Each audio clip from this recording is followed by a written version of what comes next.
Nina bendlovena amandla siyakhuleka kwindaba zethu ze1 KZN TV eyifunde uphilano kaCebekhulu sanibonani. Nazo kwizona ehamba phambili namuhla. Kubhungwe ngobugebengu eNanda. Isaguga sibulawe ngehluku eMgungundlovu. Kanti umhlaziwe sekukuvulela icala kweAfriForum. Sanamukele nene besilo kwindaba zethu ze1 KZN TV. Izinhlaka ezahlukene zithi izoqeda inyanga amaqembu eMgulukudu kanye neidleke zeyidakamizwa okuhlalisela ubhojozi umphakathi waseMawoti eNanda eThekwini KwaZulu-Natal namaphethelo. Lokhu kuvele ngesikhathi uhulumeni wesifundazwe KwaZulu-Natal kanjalo nokhomishana wamaphoyisa kusona lesifundazwe besingethe imbizo yokubhunga ngamaqhinga okulwa nobugebengu kule ndawo. Manje njengoba ngisho ukuthi sisaxoxa la noma ingxoxo zethu seyithe ukuhamba ibanga elingconywana kodwa sisaxoxa ukuthi siyokwenza njani noma sinayo inselele yokuthi inhlaka lezi ziningi kakhulu KwaZulu-Natal ezilwa nobugebengu. Manje yilokho nje okusenza ukuthi ukuxoxa kwethu kungasheshi kuthatha igxathi. Ngabe ngisengimemezela okuthize namhlanje kodwa ngakwazi ukumemezela mayelana nalolu daba lolo. Kodwa ezinye izinto bayiphawulile ngihlangane nabo. Baphawulile mhlawumbe engizokubalula nani ngokuthi kunezinto ezithinta iservice delivery khabazela. Masiwaqeda amahlathi okucasha eMgulukudu. Kungabi indawo lapho udlalela khona eMgulukudu idayisele izingane zethu idakamizwa. Lapho igelekeqe iphuca othisha nabatwana impahla zabo ziphinde ibulala othisha emagcekeni esikole. Kumele sikuqede lo mbono ukuthi KwaZulu-Natal ihlathi lokucasha eMgulukudu. Ngiqinisekile ukuthi uma singakwazi ukufeza lokho iTheku kuyoba indawo wonke umuntu eNingizimu Afrika afisa ukuba kuyo. Ngifuna ukuthi nina nithole ithuba lokukhuluma nixoxe inkinga enibhekene nayo. Ngoba thina sizokwazi encane kanti nina niqonda kahle ukuthi umkhuba ukuphi nendawo. Manje asidingi ukuthi siyisa ngomeni kube yisona sosivulela ukuthi ngabe umkhuba ukuphi. Ngoba nazo sekukhona nazo ezingxenye yobugebengu. Lapho sizweni sathola ukuthi izingane lezi ezincane ezibandakanya kulento yegangsterism kunabantu abayibiza ngenyanga abanikeza izingane amabhande bethi leli ibhande leli mawenza ubugebengu ngeke uboshwe noma ngeke uze udubuleke. Befaka nje imoya kaSathane ezinganeni ukuze izingane zenze lokho okungafanele kwenzeke. Premier utshwala usukhulumile ngawo.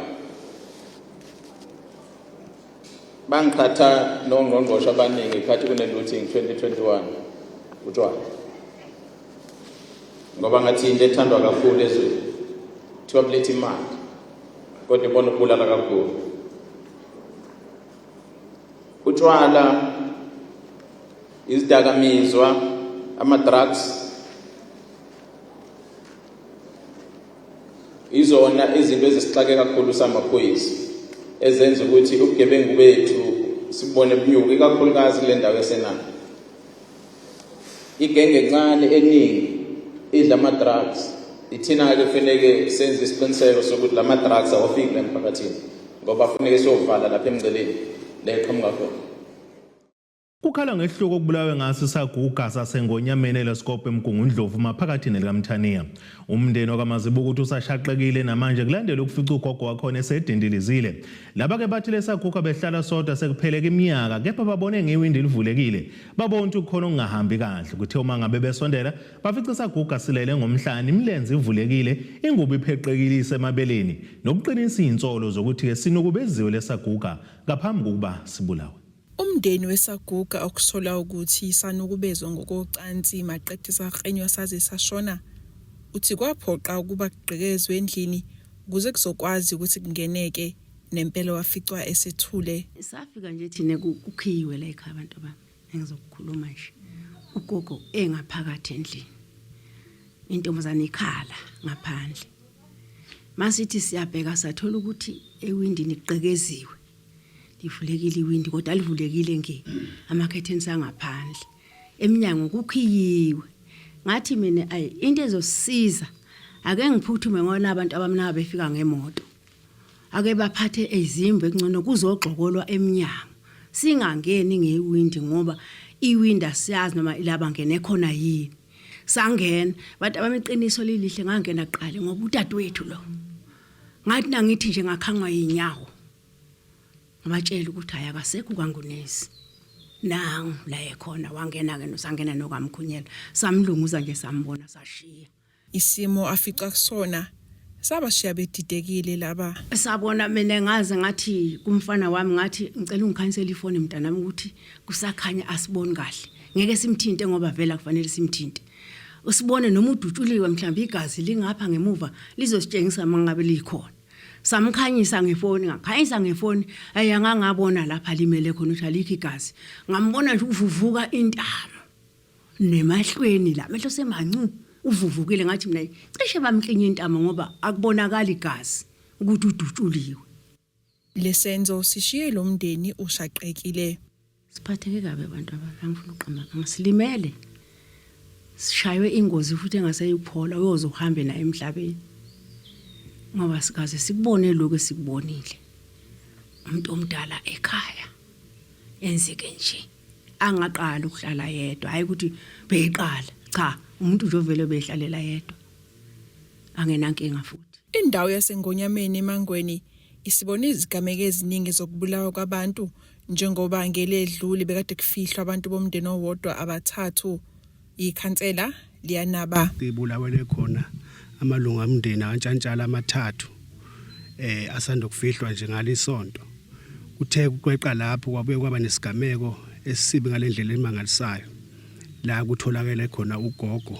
wamazibuko eqale wanye kubezwa ngokucansi wazegcina ebulawiwe kodwa umuntu ufisa ukuyibonga kakhulu amaphoyisa umsebenzi wawo omuhle athe wawenza ehambeni kwagogo ngalesihluka hambe ngaso ngoba igebengu lezi ebesigangile la agcina amaphoyisa esitholile amaphoyisa abhaleliwe ukuba aphawule ngalolu daba kepha kwaze kwashaya isikhathi kuye emoyeni ezindabeni ze1KZN TV nguAyanda Dube ngisengonyameni eLoskop Umhlazi wezepolitiki ozimele uDokotela uZakhele Shamase usola inhlangano yeAfriForum ngokufuna ukususa uthuthuva kuleli ngodaba okungelona iqiniso elidlulisela kumengameli waseMelika uDonald Trump. uShamase uthi iqembu MK Party lenza okufanele ke ukuvula icala ngoba lokhu kufana nokuvukela umbuso wakulelizwe. Umhlazi wezepolitiki ozimele kuleli Dokotela uZakhele Shamase ushayela ihlombe isenzo seqembu MK Party sokuvulela inhlangano yeAfriForum icala ngokuzama ukuxabanisa nokuvukela umbuso wakuleli kanjalo nokuzama ukususa uthuthuva ngodaba oluthinta ukubuyiswa komhlaba nedlulisele kumengameli waseMelika uDonald Trump. Ngakho ke iAfriForum isuka lapha eMelika iyoqamba amanga ekhuluma ukuthi izothathwa ngesankahlo njengoba kwenzeka eZimbabwe la eSouth Africa.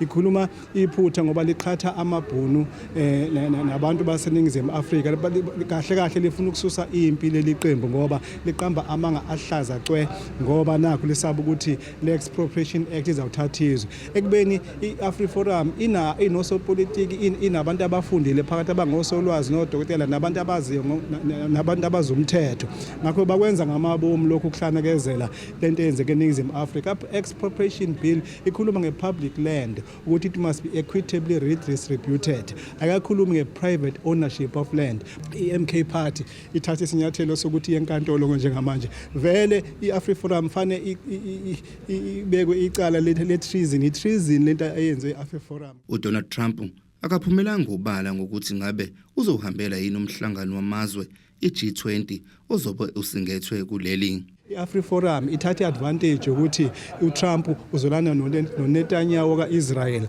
iSouth Africa ehamba yawomangalela iIsrael eICJ ngenxa yendaba yeHamas nalapho into eyenzeke eGaza. Ngakho ke mayethena ngahlangezi lana hayi ngoba engekeze ku-G20 ingoba iG20 uhlalo wayo umongameli waseNingizimu Afrika futhi iholwa yithina la futhi izobe kulelizwe kanti useyasenyanya unyanya lelizwe ngoba lathatha uIsrael lamusa ku-international ingakho sefaka unswinyo. uShamase uphinde waveza ukuthi kulindelekile ukuthi kube nokushayisana kwembono kuleli iqembu leMK Party njengoba kwenzekile kwindodakazi kaJacob Zuma, uDuduzile Zuma Sambuhla, kanjalo nonobhala waleli qembu uFloyd Shibambu. Nakuzo zonke ifundazwe lapho inabalandeli khona nabantu abayimele kuma legislatures naseparlament kazwelonke. Ngakho ke fanele sikulindele ukuthi bekhona ingxoshingxosho njengalezi ezivukayo ngaphakathi kweqembu lakhe. Ezindabeni ze-1 KZN TV, bikuthi abantu maphumulo eRichards Bay. Kantolo kaMantshasa eMbonambe enyakatho nelekamthaniya ihlethiselwe umhlazi ngama-20 kuNhlolanja icala likaBonginkosi Mthembu osolwa ngokubulala indodakazi yakhe uSilindwe Mthembu khona ke endaweni yaseNhlanzini kwaMbonambe ngaphansi kamasipala waseMfolozi. Isidumbu saSilindwe satholakala kendlela abebehlala kuyona sesiqala ukonakala. Ngemuva kokuthi ke libuyelile enkantolo yaseMbonambe namuhla icala libhekene noBonginkosi Mthembu ubhekene necala lokubulala indodakazi yakhe uSilindwe Mthembu ebiyenze ibanga le-11 eManqamu High kwaMbonambe. Ngesonto ledluleke kade evelile enkantolo walivuma ke icala lokubulala indodakazi yakhe wabeseliphika lokuthi ke uyidlwengulile. Kuvela ukuthi ke umsolwa esebulele indodakazi yakhe uyena ke futhi owaziceba kwabawumndeni esho ukuthi ke usenze lesisehlo. Lo msolwa kulindelwe ukuthi ke abuyele enkantolo ngesonto elizayo mhla zingama-20 kuNhlolanja nokuyilapho ke kuzolindelwe ukuba ke afake isicelo sakhe sebheyili. Lezi izindaba ze-1 KZN TV ngekusamkeliswe Ngqulunga ngekwaMbonambe. Ake sithi shalele itoreni nabesilo sophinde sibuye futhi nezinye izindaba.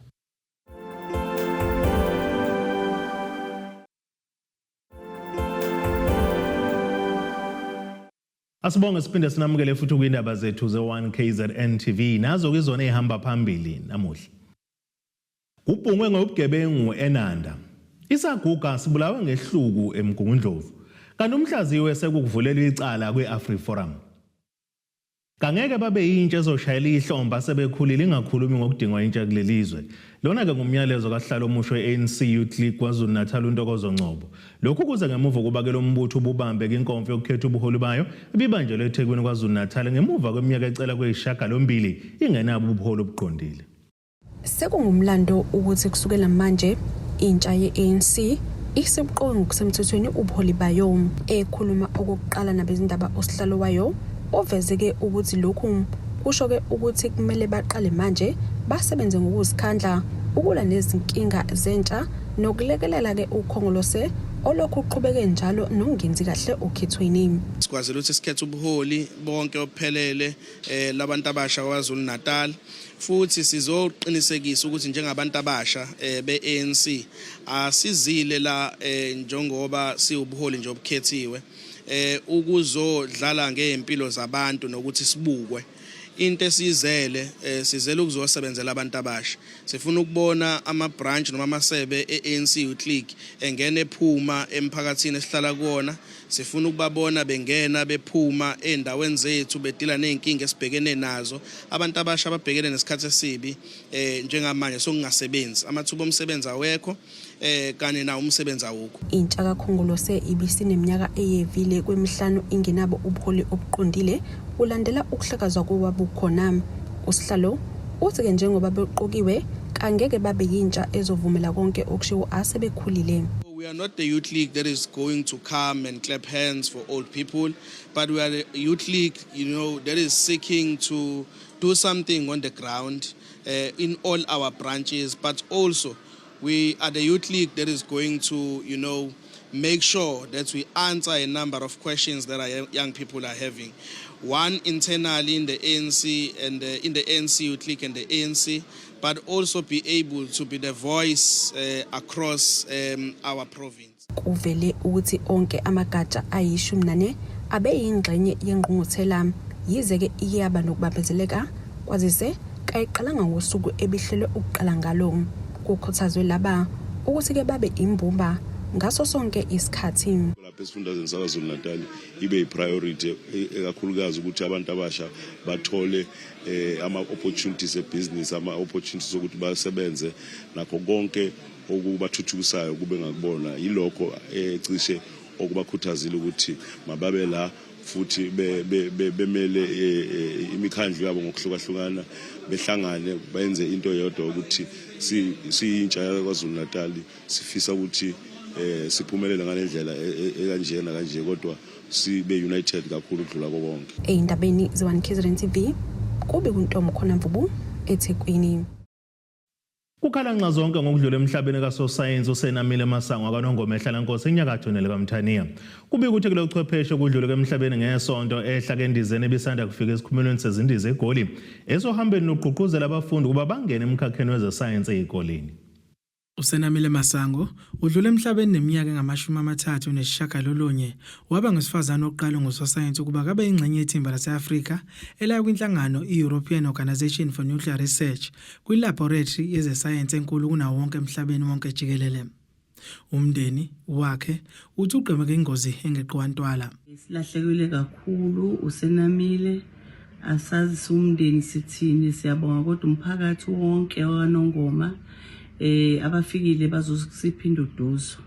uSenamile kubeka ingane ke ehlukile la ekhaya. uSenamile ubehlakaniphile. uSenamile usifundise nje nokwazi abantu, ubehamba nasezikolweni ayomotivator ezikolweni njengomlokotho kobheka uZulu. Lo mndeni uthi akulahlekelwe ke wona kuphela kodwa ke neNingizimu Afrika yonke. Ngoba silahlekelwe ke siumndeni akulahlekelwe thina sodwa, kulahlekelwe iSouth Africa yonke, kulahlekelwe izwe lonke. Udadewethu ke umuntu ke obesebenza kakhulu nomphakathi ukuzela abantu besifazane ukufunda ngesayensi emkhakheni wezesayensi. Sicela ukudlulisa ukuthi ke silimele, siyanikhalela Ningizimu Afrika yonke. Isilo imizulu kaZwelithini udlulisa amazenduduzo ngokudlula emhlabeni kukaMasango. Estatementeni uthi ke lizokhumbuleka iqhaza lakhe emkhakheni wezesayensi. Kanti nongqongqoshe kagesi kuleli uDokotela uHonsiyensi Ramakgopa ubhonge emswanini wabalula ukuthi kuMasango ushiyeke umaka omkhulu emkhakheni wezesayensi kuleli. Umeya kaNongoma obevakashele kumndeni uthi uNongoma wonke ugqemeke ingozi engeqwantwala. Sizizwa silahlekelwe i-icon soNongoma ngoba uNongoma baziwa ngezinto ezibheke eceleni ukuthi uNongoma nje. Kodwa namhlanje sinabantu besiqhenya ngabo besibabiza ama-icon. Sithi labantu kwaNongoma bayisibonelo esihle, labantu kwaNongoma banezinto ezinhle abazenze uNongoma. Ikakhulukazi sina ngoNongoma befika la ezokhama ama-motivations ey'nganeni zethu ey'khulayo ukuba urecruit kangakanani enganeni kube zijoyine idabeni lokwasayensi. Imbangela yokushona kukaSenamile Masango ayaziwa kwamanje. Ezindabeni ze-One KZN TV kuba iNkosenhle Mthembu eRichards Bay. Inhlangano yabafundi edla ngaphezolonye neqembu le-IFP SADESMO isingathi umkhuleko ebihloseke ngawokunxusa kumdala ukuqala konyaka ongenazi ihibe esikhungweni sokuqeqeshela amakhono eMajuba TVET College. Ngalo mkhuleko ubuphinde kubhekiswe kulweni nezingqinamba abafundi bakulesi sikhungo ababhekana nazo unyaka nonyaka. Inhlangano yabafundi SADESMO ithi lo mkhuleko ihlose ngawo ukuba kuyicabela indlela njengoba kubheka okhethweni oluzayo kulesi sikhungo. Namhlanje besilapha ke eMTC campus eMajuba College se cafeteria ibizwa ecafeteria lendawo la besibambele khona umkhuleko ukuba njengoba siqalile nje sikhankasa sibheke enkethweni ngomhla ka20 umntwana waphinda angene wasifundisa ukuthi thina konke sikwenzayo fanele sisondeze uNkulunkulu. So besinxenxa kuNkulunkulu ukuthi ohambeni lwethu esiluhambayo asondele eduzane nathi ahlenge kuze kufike umhla ka20 sinqobe futhi kumhla ka20 sibe newinners uSADESMO.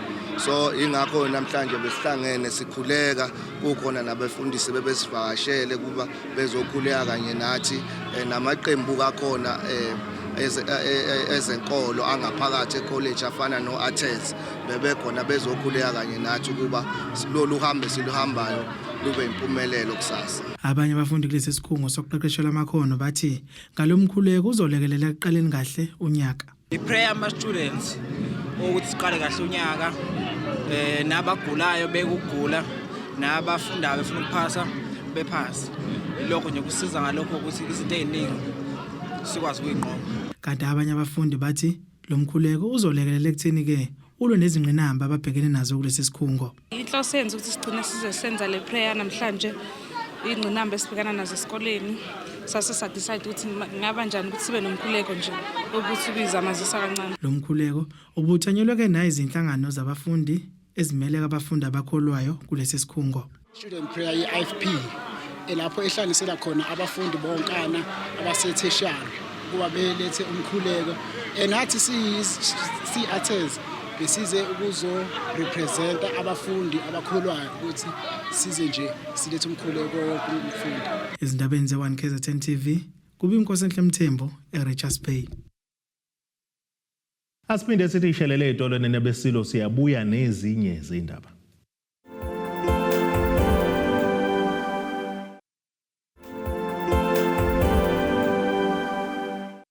Asibonge siphinde sinamukele futhi kwindaba zethu ze-1 KZN TV. Nazo kwizona ehamba phambili namuhla.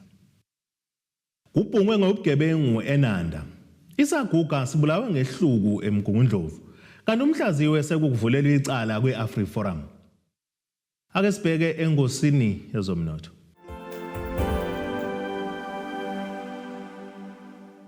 Randa kuleli ngu-18.48 kwidola laseMelika bengu-22.85 kupondo waseBrithani bengu-19.07 maliqhathaniswa ne-euro yase-Europe. Intengo yegolide ingu-$2,910.99 i-ounce, kuthi intengo kaolo ngahluziwe yona bengu-$75.87 umphongolo. Ake sibheke engosini yezemidlalo. Uqeqesho wezikamagebhulu Orlando Pirates uJose Rivera uzwakaliswe nganeliseki ngokuqhathanisa kwezinga leMamelodi Sundowns nezakhe ngemuva kokubhaxatshulwa ke ngamagoli kamane kwelilodwa yileli qembu lasePitoli emidlalweni weBetway Premiership ngomgqibelo. Ukushaya kwezikamagebhulu kulomdlalo kunika iSundowns ithuba lokuvula igebe esicongweni seligi njengoba ke omabili amaqembu ethatha njengasembangweni wesicoco seligi. Ezimnyama ke zivikela isicoco seNedbank Cup zizodudulana neBaroka FC edlala kuMotsepe Foundation Championship kwelast 16 walo mqhudelwano ngomgqibelo ngehora lesithathu ngentambama eOrlando Stadium eSoweto eGoli okumdlalo weNedbank Cup. Ake sibheke nasesimo sezulu esingalindeleka.